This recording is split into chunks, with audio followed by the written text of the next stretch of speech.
If I am bloated, it is so much more difficult to hold my posture in a way where my anterior pelvic tilt is not like just anterior pelvic tilting. So I'm kind of bloated right now.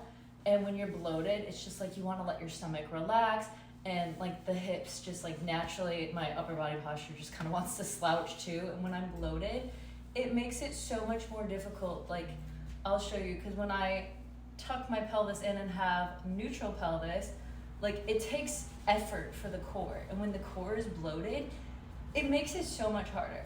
So if you are constantly getting bloated and you find it more difficult to get into anterior pelvic tilt, one thing you might want to address first is figuring out the foods that you are eating that is making you gassy or making you bloated, or that you're intolerant to but you're still having in your day-to-day life. Because I'm not gonna say like never eat anything that ever bloats you again, because like listen, I'm lactose intolerant but I still love ice cream.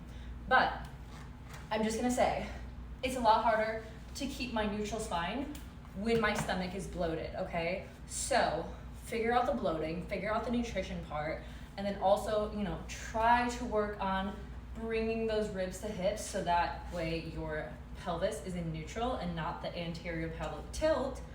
But it's like hand in hand. Like you gotta address the bloating, you gotta address the posture. It's not just like one or the other. If you feed into both, they will feed into each other.